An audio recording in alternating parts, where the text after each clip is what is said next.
독일이 당초는 여유롭게 상대하다 막판까지 추격한 한국 때문에 쫄려가지고 무리수를 던진 것이라 볼 수 있겠죠. 그동안 납기에 대해서는 불명한 태도를 보였는데 자꾸 한국에 이렇게 나서니까 2030년까지 내적 인도가 가능하다는 입장을 밝혔습니다. 캐파로 보면 빠듯하다고 합니다. 오히려 사업이 발표가 난 다음에 주가가 떨어졌다고 하죠. 안녕하십니까. 떠먹여주는 TV 시청자 여러분, 저는 중앙일보 국방선임기자 이철재입니다. 국방부를 출입해서 외교안보 전반에 대한 기사를 쓰고 여러분과 소통하고 있습니다. 결국 캐나다가 독일을 우선협상 대상자로 선정했습니다. 하나오션의 캐나다 잠수함 수주 가능성 사실상 끝났다고 봐야 되는 건지, 혹시 이번 수주전으로 실패하긴 했지만 하나오션에 얻은 것이 있다면 무엇일지 궁금합니다. 예, 캐나다 정부가 7월 6일 캐나다 현지 시간입니다. 마크 카니 총리가 직접 나와서 캐나다 초계 잠수함 CPSP라고 하죠. 이 사업의 우선 협상 대상지로 독일의 TKMS 티센그루프 마린 시스템이 선정됐다고 직접 발표를 했죠. 그러면서 사실 이제 6일 현지 시간은 5일에 캐나다 유력 언론이 이제 글로벌 메일이 미리 이제 이 사실을 보도를 했죠. 그래서 한국은 공식 발표 이전에 다 보도가 됐고, 그리고 정부는 이미 이제 사전에 미리 알렸다고 합니다. 우리 정부는 또 통보를 받은 상태였고요. 근데 이번에 카니 총리가 이례적으로 TKMS와의 세부 협상이 결렬되거나 일정을 맞추지 못할 경우 예비 공급업체인 하나오션을 우선 공급업체로 지정해 협상할 것이다. 요거를 또 명시를 했습니다. 그래서 앞으로 이제 독일과의 이제 본계 협상을 하고 있는데 독일이 이제 무리하게 조금 시간을 일정이 좀 앞당겨서 공급하겠다는 약속을 했는데 이게 실현이 불가능하거나 아니면 가격을 또 올려받거나 이럴 경우에는 한국에게 다시 돌아올 불씨가 살아있다, 이런 또 분석이 나오고 있습니다. 그런데 현재로서 가능성은 안타깝게도 높지는 않습니다. 독일의 이제 TKMS는 재래식 잠수함의 최강자죠. 여태까지 가장 많은 재래식 잠수함을 판 하데베라는 회사의 후신이고요. 그리고 그동안 이제 납기에서도 큰 문제는 없습니다. 그러나 이제 초도함, 이게 독일이 제시한 212CD급인데 이 212CD급의 이제 원조인 212급의 1번함에서 기술적 결함이 나와가지고 뭐 문제는 됐지만 그게 이제 수정은 됐고요. 바로 고쳐서 납품한 경력이 있고요. 독일이 이제 당초 약속한 내용 중에 전부는 아니고 일부에 대해서 배째라고 나온다 하더라도 캐나다가 이제 이거를 뒤집기는 쉽지는 않습니다. 국가적 차원의 대형 국방사업, 방위사업에서 우선협상자가 뒤집어지는 게 간혹 있지만은 드문 사례고요. 그래서 우리가 기대는 할 수는 있겠지만은 실제적으로는 낮다, 이렇게 말씀을 드리고, 비록 이제 최종 선정에 떨어졌지만 졌지만 아주 잘 싸웠고, 그리고 우리가 이제 얻은 경험도 있습니다. 이거를 앞으로 잠수함 수주에서 잘 활용하면 될 것이라고 생각하는데, 일단 아까 말씀드렸듯이 전통의 재래식 잠수함 강국이자 또 캐나다와 나토 협력 동맹 국가인 이제 독일과 아주 최종 치열하게 싸워 독일의 가슴을 쫄리게 만든 이런 2파전을 벌였다는 데 아주 의의가 있고, 이번에 이제 독보적인 납기 준수 능력과 뛰어난 기술력을 앞세웠죠. 국산 잠수함이 장보고 3 배치 1번 도선 안청함이 캐나다까지 14,000km를 항해를 했죠. 항해를 하면서 그것도 98%를 자망을 해서 아주 이 기술력을 입증했다는 하나 의의가 있고, 또 나토 회원국이 아닌 한국이 높은 장벽을 직접 체감했는데 이를 뚫으려고 또 많은 노력을 했죠. 그래서 그 과정에서 얻은 것도 많이 있을 것이라 생각하고 앞으로 나토 국가에 진출을 하는데 밑거름이 될 것이라 생각합니다. 그리고 캐나다 수주전 과정에서 캐나다 현지 업체와 정부와 이제 네트워크를 많이 쌓았죠. 그래서 이번엔 잠수함은 떨어졌지만 앞으로 다른 사업들, 예를 들면 캐나다 전투함의 함정 유지 보수 정비 MRO 사업이나 아니면 또 캐나다가 이제 K2 전차나 K9 자주포를 살 것이라는 얘기가 있는데, 이런 또 다른 무기 체계 사업에서도 적극적으로 나설 수 있는 발판을 교두보를 쌓았다는 점에 또 의의가 있습니다. 그래서 캐나다 정부 역시 이번에 한국을 좀 실망하게 했으니까 앞으로는 더 좋은 다른 사업에서는 더 적극적으로 나설 수 있는 여지가 생긴 거고요. 그리고 또 캐나다가 이번에 또 한국을 또 핵심적인 전략 파트너로 거듭 강조했으니까 잠수함 임의 영역에서는 추가적인 협력 기회가 열려 있다, 이렇게 말씀드릴 수 있습니다. 독일이 제시한 조건을 자세히 보니까 굉장히 파격적이더라고요.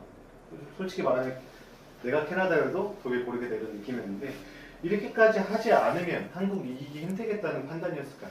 네, 한국이 적극적으로 나섰기 때문에 독일이 당초는 기울어진 운동장에다 그렇게 여유롭게 상대하다가 막판까지 추격하는 한국 때문에 쫄려가지고 무리수를 던진 것이라 볼 수 있겠죠. 캐나다 정부의 요구사항은 2036년까지 내책을 인도받는 조건인데 12척 중에 이제 처음 내척. 근데 팀 코리아, 한국이 먼저 이제 2035년, 1년 앞당겨서 내척을 인도하겠다 나서고 있습니다. 네. 2035년에는 캐나다가 지금 운용하고 있는 빅토리아 잠수함 내척이 모두 퇴역하는 시점이거든요. 그래서 빅토리아 잠수함 내척을 퇴역할 때 우리가 한국이 만든 잠수함 내척으로 대체해주겠다, 바꿔주겠다 이렇게 제안을 한 거죠. 그리고 빅토리아 잠수함은 내척이 중에 지금 한 척만 지금 운용이 가능한 상태고요. 캐나다 해군 사령관이 지난 5월 캐나다 의회에서 새 잠수함이 언제 필요하냐 그렇게 국회의원이 물어보니까 어제라도 필요했다 말할 정도로 형편이 없답니다. 그래서 우리가 이제 배달의 민족답게 먼저 치고 나온 거죠. 그러니까 독일이 당할 수밖에 없죠. 그동안 납기에 대해서는 아직 불명한 태도를 보였는데 자꾸 한국에 이렇게 나서니까 지금 이제 막판 시점에 5월 말이 돼서야 2030년까지 내척 인도가 가능하다는 입장을 밝혔습니다. 그래서 1번함은 2024년에 인도하는데 이 일정을 맞추기 위해서 독일과 노르웨이가 이미 한 척 주문한 잠수함 중에 초도함 한 척씩을 캐나다에게 미뤄서 캐나다에 양보하겠다. 일종의 쇠치기 전략이죠. 나머지 이 두 척은 TKMS가 서둘러 생산하겠다. 그래서 근데 지금 TKS의 그 캐파로 보면은 지금 빠듯하다고 합니다. 그래서 이 오히려 CPSP 사업이 발표가 난 다음에 TKMS 주가가 떨어졌다고 하죠. 그래서 그리고 또 팀 코리아가 우리가 이제 본격적 마케팅을 한 것도 있습니다. 캐나다의 이제 전설적 방송의 아이콘 이라는 피터 맨스브리지가 한국의 잠수함 영상 광고의 내레이션을 맡았는데 이 광고를 공항이나 그다음에 스트리밍 플랫폼에 아주 대량으로 노출했고요. 그다음에 주요 도시의 버스가 오게 전광판에 잠수함 광고를 전면 배치했습니다. 그래서 TKMS CEO가 이건 미친 짓이라고 할 정도로 당혹해했다고 하는데요. 한국이 아주 죽자사자 달라붙어가지고 독일 TKMS의 가슴을 쫄게 만들었습니다. 그래서 거듭 말씀드리면 당초 기울어진 운동장이라 생각해서 만만하게 봤던 독일이 한국의 맹추격에 당혹할 수밖에 없고 그렇기 때문에 파격적인 조건을 내걸어야 하는 상황이 됐죠. 특히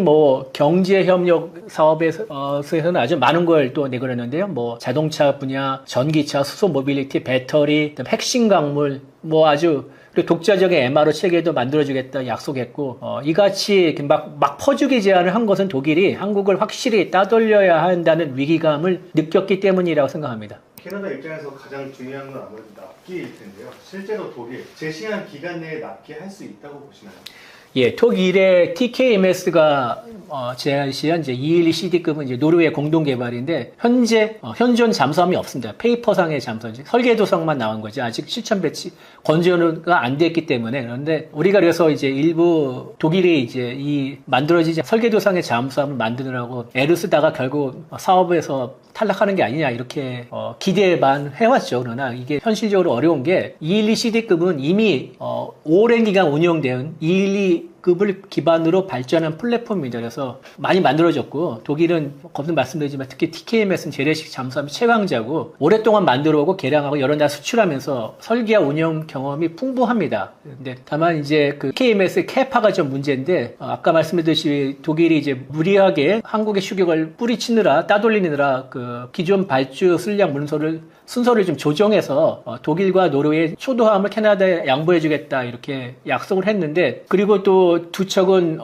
어떻게든 만들겠다 했는데 이게 기존에 지금 있는 TKMS의 그 캐파를 좀 털어가면서 풀가동해야만 가능한 상황이라고 합니다. 그래서 212CD급은 말씀 아직 건조가 안 되지 않은 설계 단계 잠수함인데 초도함에서는 흔히 오류가 날 수밖에 없고 그래서 그거를 또 수정하고 체계 통합에서 또 이렇게 여러 가지 변수를 또 보정하는 또 이런 시간도 필요합니다. 그래서 2034년 인도 약속이 좀 어려울 가능성이 지금으로서 좀 높은데 그렇게 될 경우에는 이제 독일에서는 지체 상금 늦어진 데에 대해서 보상을 해줘야 돼요. 또 신뢰도가 떨어질 이런 또 리스크가 있습니다. 그렇다고 하더라도 캐나다가 그 단계에서 계약을 물리기는 어렵다고 생각하고요. 그래서 다만 이제 독일이 캐나다 물량 최대 12척이죠. 이거를 소화하려면은 건조 역량을 거기다가 캐파를 집중할 수밖에 없고 그러면 자연스럽게 전 세계 재래식 시장에서 독일이 차지하는 양은 갑자기 사라지게 되는 거죠.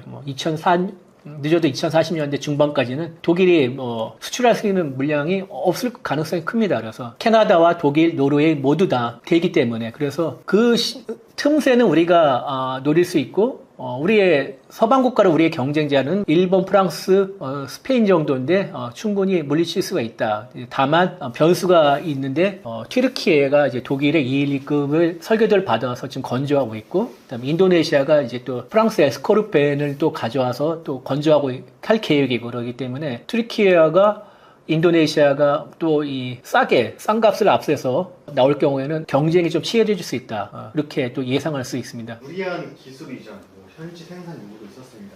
이런 요구를 받아가면서까지 수주해야 했을까라는 의문이 드는데요. 이거 어떻게 보시나요? 사실 일각에서는 우리가 너무 캐나다에 퍼져서 남는 게 없는 장사다. 굳이 무리해서 수주할 필요가 있나 이런 또 의문을 제기하긴 했습니다. 그리고 또 이제 현재 한국의 조선업계는 지금 상선이나 LNG선 이런 게 지금 호황 사이클에 있기 때문에 또 올해 이제 한국 해군에 대한 물량 이런 것 때문에 국내 이제 조선소의 건조 공간과 전문 인력이 포화 상태에 가깝다는 평가가 있습니다. 그래서 12척을 이제 하나오션과 HD 현대중공업이 나눠서 건조할 예정이었는데 이거를 국내에서 생산해야했다면은 병목 현상이 일어나지 않을까 이런 우려도 있습니다. 그러나 저 개인적으로는 과감한 투자가 필요할 때고 그리고 이게 우리가 12척을 수주한다라도 그게 크게 무리라 생각 안 합니다. 그래서 캐나다 잠수함이 이제 60조 원 규모라는데 건조 비용은 20조 원, 나머지는 이제 MRO 비용인데 30년간 이제 MRO를 하면서 계속 이제 수익이 안정적으로 들어올 수 있는 일종의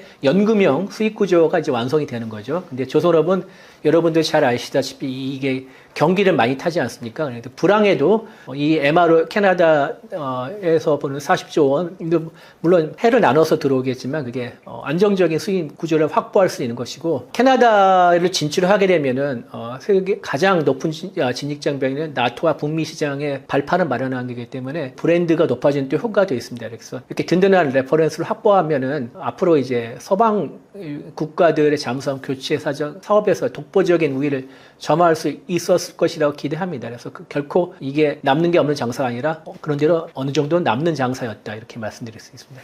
네, 수주에 실패했지만 이번 수주전 통해서 K 잠수함 경쟁력을 알렸다는 평가 나오고 있습니다. 앞으로 전망 어떻게 하시는지 수출 기대할 수 있는 시장 또 있을까요? 예.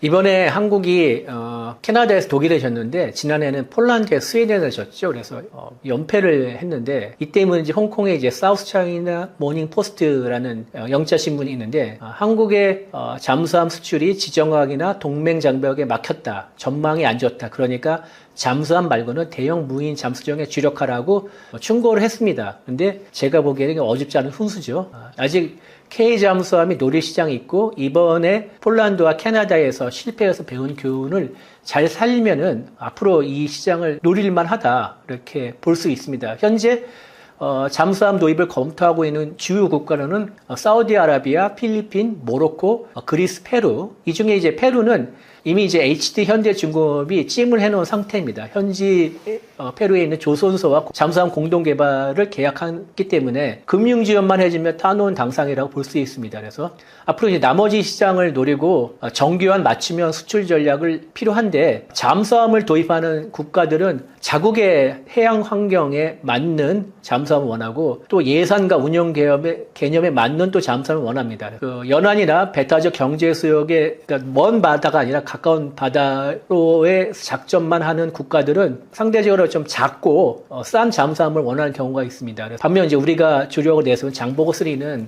한국의 안보 환경을 반영해서 장거리 작전이나 다양한 무장 운영을 갖춘 대형 플랫폼입니다. 잠수함입니다. 그래서 이거는 한국에는 장점이지만 모든 잠재국에게 동일하게 장점을 받아들여지는 건 아닙니다. 그래서 일부 국가에서는 과도하다고 생각해가지고 감점이 될 수가 있습니다. 그래서 앞으로 이제 잠수함 도입을 예상하는 국가들에게 각기 다른 작전 환경과 예상 운영 개념을 맞춰서 맞춤형 전략을 필요하는데 그래서 장보고 3 말고는 이제 모든 시장의 경쟁 우위를 확보하기는 쉽지 않기 때문에 좀 작은 2,000톤급이나 1,400톤급 이런 또 다양한 모델을 좀 확보할 필요성이 있다고 개인적으로 생각합니다. 미국과 이란이 지난달에 이제 MOU를 맺으면서 더 이상 이제 이란 전쟁에 대해서 얘기할 수 있는 기회는 없겠구나 나름 안도를 했는데 또 그 상황이 또 어떻게 될지 모르는 또 현실이 돼버렸습니다. 그만큼 이제 지정학 리스크는 2022년 러시아의 우크라이나 침공 이후에 계속 상수로 작용할 수밖에 없고 이거는 앞으로도